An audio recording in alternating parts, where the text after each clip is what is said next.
Krishna Chaitanya Prabhu Nityananda Shri Advaita Gadadhar Shivasari Gaur Bhaktavinda। हरे कृष्णा। तो आप सभी भक्तों का हार्दिक स्वागत है आज के श्री चैतन्य भागवत से गौर कथा में।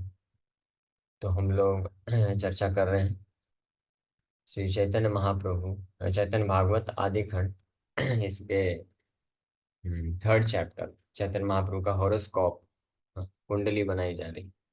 और जो है और ज्योतिष कौन है, उनके नाना जी नीलांबर चक्रवर्ती, जो कि एक बहुत महान ब्राह्मण है। और साथ में एक और भी कुछ ब्राह्मण हैं, ब्राह्मण भक्त हैं। तो उन्होंने भी वो हॉरोस्कोप के ऊपर जो है व्याख्या करते हैं। तो इस तरह से निमाई के दिव्य गुणों का वर्णन करते हैं और फाइनली फिर बताते हैं कि इसलिए उनका नाम श्री विश्वम्भर रख देते हैं। तो नाना जी ने तो नाम विश्वम्भर ये सोच के रखा था। विश्वम्भर का मतलब होता है विश्व का भरण पोषण करने वाले। तो वो बताएं कि ये जो बालक है, ये कोई साधारण बालक नहीं है, ये पूरे विश्व का भरण पोषण करता है। सारे जीवात्मा इसके ऊपर निर्भर है, इसलिए इसका नाम है विश्वम्भर। लेकिन जब निमाई को पता चला कि मेरे नाना जी ने मेरे को विश्वम्भर नाम दिया है, तो उन्होंने इस नाम को दूसरे तरीके से अर्थ लिया। हाँ, श्री चैतन्य महाप्रभु सोचे, प्रभु कहे आमी विश्वम्भर नाम धरी, नाम सार्थक हबे यदि प्रेम विश्व भरी। तो निमाई पंडित सोचे कि मेरे नाना जी ने मेरा नाम विश्वम्भर रखा है, तो ये नाम सार्थक तभी होगा जब पूरे विश्व में मैं प्रेम भर दूंगा, पूरे विश्व को कृष्ण प्रेम से भर दूंगा, तब मेरा नाम विश्वम्भर सार्थक होगा। और यही सोच करके वो सबको बिना पात्र अपात्र देखे बिना प्रेम दान करते गए। तो इस तरह से फिर जब ऐसे गणना हुई तो कई देवी देवता लोग भी आए, दर्शन लिए और गिफ्ट दिए निमाई बाला को। और इस प्रकार से जगन्नाथ मिश्रा का घर में एक महोत्सव हो गया। किबा आनंद हैला से जगन्नाथ घरे, वे देते अनंत ताहा वर्णित न पारे। कि जगन्नाथ मिश्र के घर में कैसा आनंद हुआ, ये वैदिक शास्त्र और भगवान अनंत भी इसका वर्णन पूरी तरह से नहीं कर सकते हैं। तो अभी मैं क्या आपको वर्णन करके बताऊं, उस आनंद को वर्णन नहीं किया जा सकता है, उसको केवल एक्सपीरियंस किया जा सकता है। तो इसलिए, और ये कथा का फलश्रुति भी यही है, जो बड़े ध्यान से को सुनेगा, उसके हृदय में अगर इच्छा हुई तो, और वो भगवान को प्रार्थना किया, भगवान चैतन्य महाप्रभु बहुत दयालु है, जो जो भी इच्छा करेगा तो उसके इच्छा की पूर्ति होगी। तो हमारे हृदय में इच्छा उत्पन्न होनी चाहिए कि हमको भी कभी ऐसा मौका मिल जाए किसी ब्रह्मांड, क्योंकि भगवान चैतन्य महाप्रभु की लीला जो है निरंतर चलती रहती है। अद्यापि यह लीला करे गौर राय, को न भाग्यवान जीव देखी बारे पाए। आज भी लीला हो रही है नवद्वीप में महाप्रभु की, कहीं पे जन्म लीला उनकी हो रही है। और इस प्रकार से हॉरोस्कोप बताया जा रहा है। तो जो भक्त इस प्रकार की इच्छा रखेंगे, शुद्ध भक्ति प्राप्त करेंगे चैतन्य महाप्रभु की इच्छा से, उनको इस लीला में सम्मिलित होने का वर्णन मिल सकता है। ये बहुत ही बड़ा परम सौभाग्य है। फिर आगे वर्णन करें, लोक देखे सची ग्रह सर्व नदियाय, ये आनंद है लता कहाँ न आए।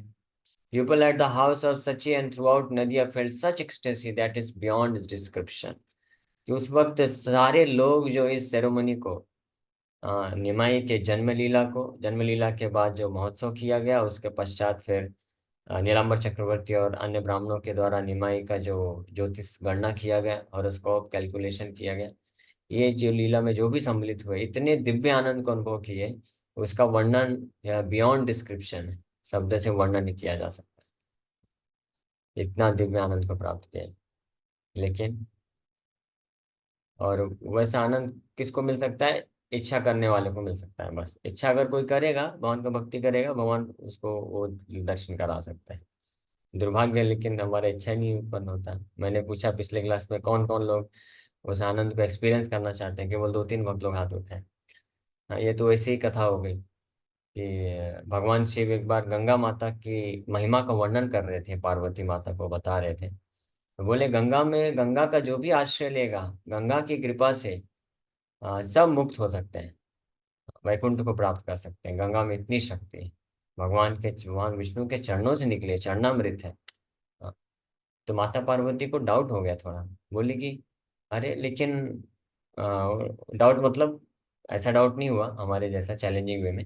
उन्होंने पूछा लेकिन भगवान, हम देखते हैं कि हजारों लाखों लोग आते हैं गंगा में स्नान करते हैं, वो लोग फिर मुक्त क्यों नहीं हो रहे? उनका जिज्ञासा हुआ कि फिर क्या कारण है मुक्त नहीं हो रहे। तो फिर भगवान शिव उनको प्रैक्टिकल डेमोन्स्ट्रेशन करने के लिए आते हैं वहाँ पे ब्राह्मण बन के, और सबको सूचित करते हैं, चलो चलो, वैकुंठ के लिए, आपके लिए वैकुंठ यान आ रहा है, आप चल सकते हैं यहाँ से डायरेक्ट। आपने गंगा में स्नान कर लिया, अभी आपको मुक्ति मिल जाएगी, आप वैकुंठ चल सकते हैं। तो किसको किसको आना है?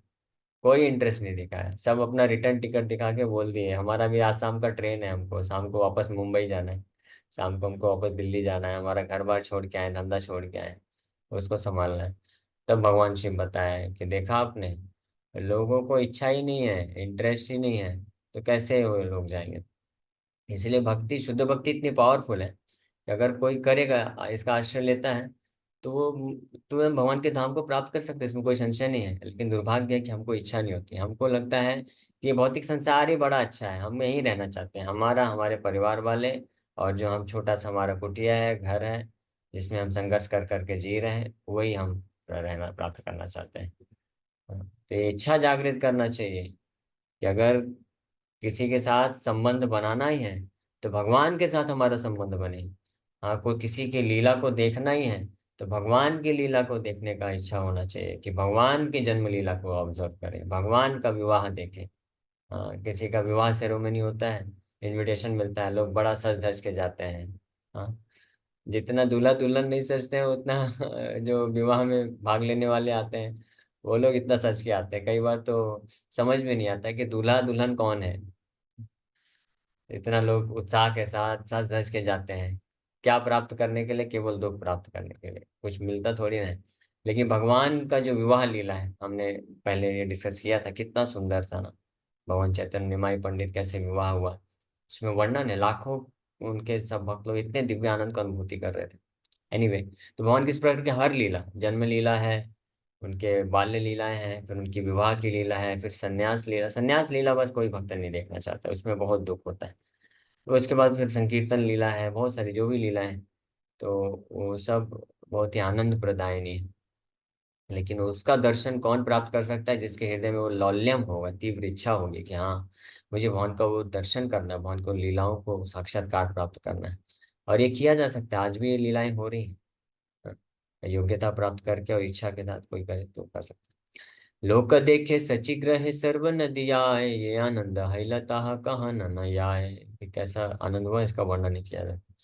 कि नगरे कि घरे कि गंगा तीरे, नीरवती सर्वलोक हरि ध्वनि करे। बोल रहे हैं कि क्या बात करें, की नगरे, whether in the village, in the houses और in the banks of the Ganga, everywhere people continuously chanted the names of Lord Hari. कि घर की बात छोड़ो, पूरे गांव में, पूरे नगर में, गंगा के तट में भी, जहां भी लोग हैं, सब लोग आनंद पूर्वक हरि हरि ध्वनि कर रहे हैं, हरि बोल बोल रहे हैं। सब लोग इतने आनंदित हैं निमाई का जन्म हुआ। निमाई के माँ बाप भी बस प्रसन्न नहीं है, सब लोग प्रसन्न हो, उनको इतना आनंद मिल रहा है। लोगों को पता भी नहीं चल रहा है। हमने ये लास्ट टाइम चर्चा किया था, गौर पूर्णिमा के दिन जब हमने भगवान के निमाई के अपीयरेंस के बारे में चर्चा किया था, तो इतना ऐसा महोत्सव था, इतना लोगों को आनंद मिल रहा है कि लोगों को पता नहीं चल रहा है कि वो किसको गले लगा रहे हैं और किसको हाथ मिला रहे हैं, कुछ समझ में नहीं आ रहा है। हाँ, कई लोग तो ऐसे इतने आनंद में मस्त हैं कि लोग ऐसे व्यक्ति को गले लगा लिए जिनके साथ दुश्मनी था। अब वो दुश्मनी दुश्मनी सब भूल भाल गए, और जो है गले लगा करके आनंद में मग्न है सब लोग। इसको बोलते हैं festival. This is real festival, ये वास्तविक महोत्सव होता है। भगवान का जो महोत्सव होते हैं ना, जन्माष्टमी है, रामनवमी है, गौर पूर्णिमा है, या भगवान की लीलाओं के जो महोत्सव होते हैं, वो वास्तविक महोत्सव होते हैं, वो असली आनंद प्रदान करते हैं, और सारे जीवात्माओं को एकत्रित कर सकते हैं प्रेम व्यवहार ला सकते हैं, सबके बीच की शत्रुता नष्ट हो सकती है।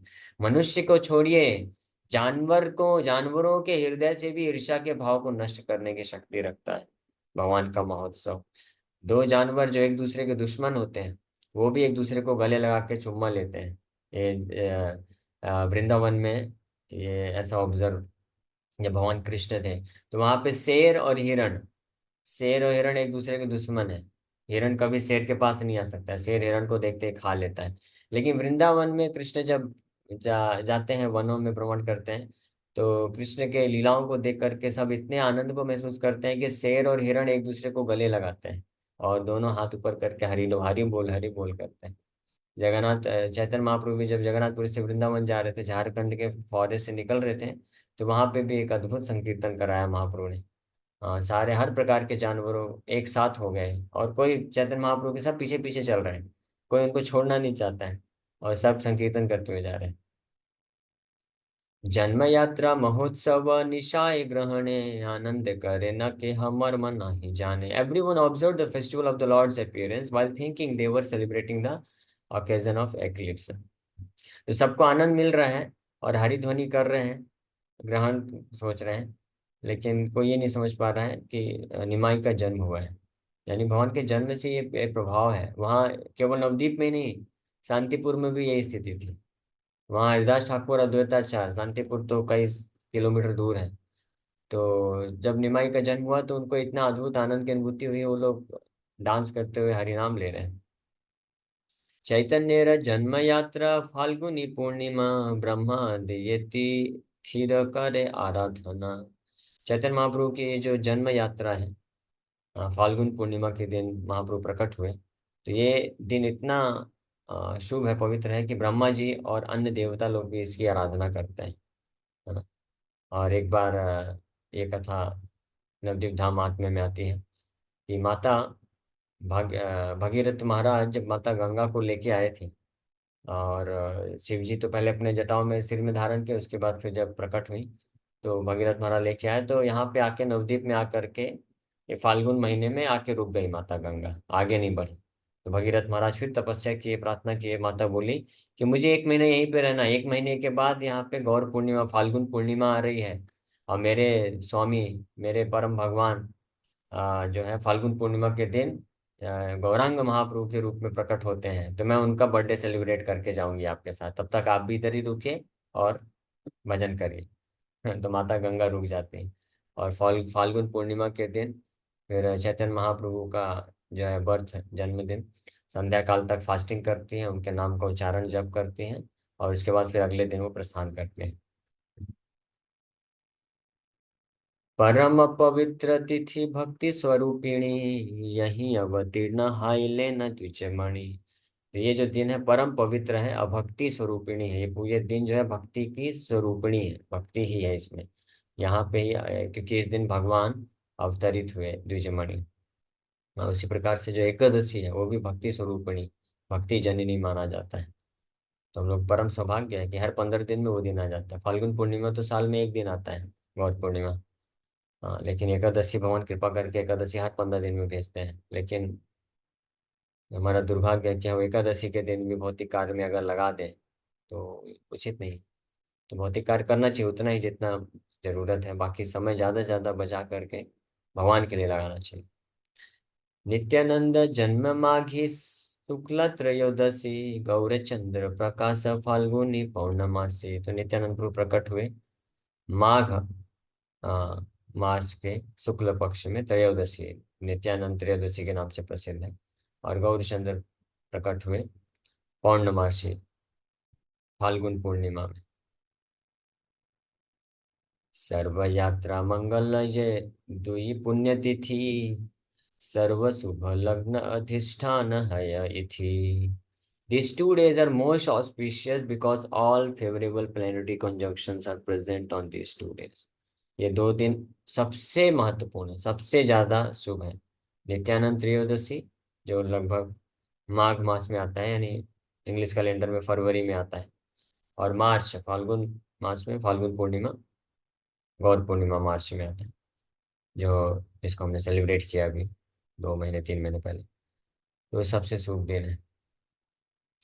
एते कये दुई तिथि करिले सेवन, कृष्ण भक्ति है खंडे अविद्या बंधन। इन 2 दिनों में जो भी व्रत रखता है और पूरे दिन भगवान का स्मरण करता है, नाम जप करता है, तो वो भव बंधन से मुक्त हो जाता है, अज्ञानता से मुक्त हो जाता है। ये वरदान है।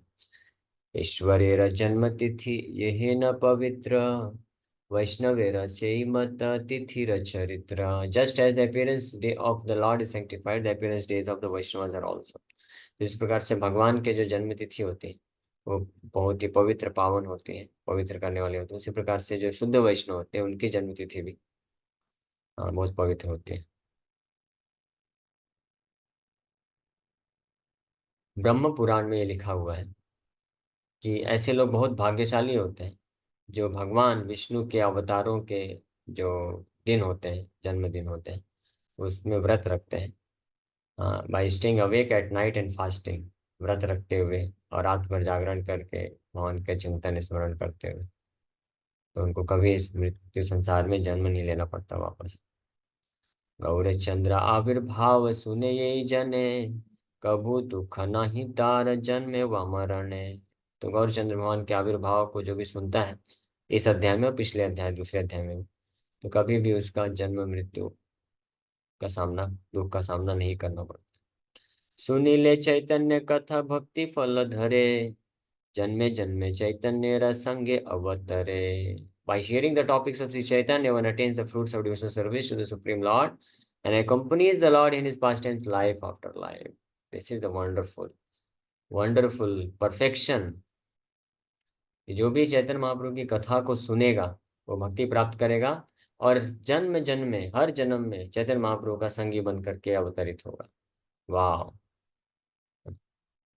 कितना वंडरफुल इसका फ्रूट है ना।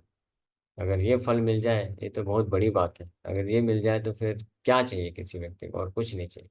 मुक्ति भी नहीं चाहिए, वैकुंठ भी नहीं चाहिए। इसी भौतिक ब्रह्मांड में बार बार जन्म लेना पड़े हाँ, तो वो भी बहुत अच्छा है। अगर ऐसे चैतन्य महाप्रभु की लीला में उनका संगी बन करके अवतरित होना पड़े, और ये व्यक्ति इतना बड़ा फल प्राप्त कर सकता है केवल एक कार्य करने से।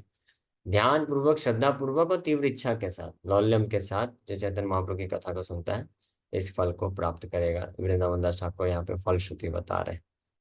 आदि खंड कथा बड़ा सुनित सुंदर, यही अवतीर्ण गौरचंद्र महेश्वर। तो आदि खंड की ये कथा बड़ी ही सुंदर है और यहीं पे इसी आदि खंड में भगवान गौरचंद्र महेश्वर यानी सुप्रीम कंट्रोलर प्रकट हुए हैं।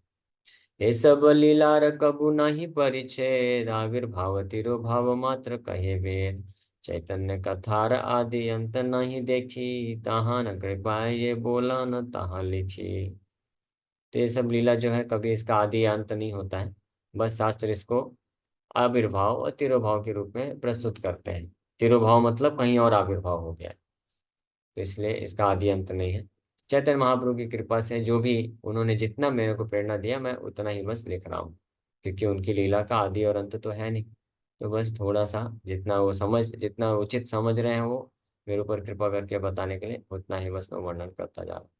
भक्त संगे गौरचंद्र पदे नमस्कार, इथे अपराध किछु ना हो अमार। तो इसलिए मैं श्री चैतन्य महाप्रभु को उनके सभी भक्तों के साथ उनके चरण कमलों में नमस्कार करता हूँ। तो मेरे से कुछ भी त्रुटि हो जाए तो कृपा करके मेरे मेरे अपराध को क्षमा कर दीजिएगा। तो इस भाव में वृंदावन दास ठाकुर लिख रहे हैं ग्रंथ को। श्री कृष्ण चैतन्य नित्यानंद चांद जान, वृंदावन दास दछु पद पद युगे गान। Accepting Sri Chaitanya and Nityananda Prabhu as my life and soul, I Vrindavan Das sing the glories of their lotus feet। इस प्रकार से 3rd चैप्टर कंप्लीट होता है। नेक्स्ट हम लोग अगले संडे को करेंगे 4th chapter, name giving ceremony, childhood pass times and thieves kidnap the Lord. इस लीला को श्रवण करें। Thank you very much. Hare Krishna.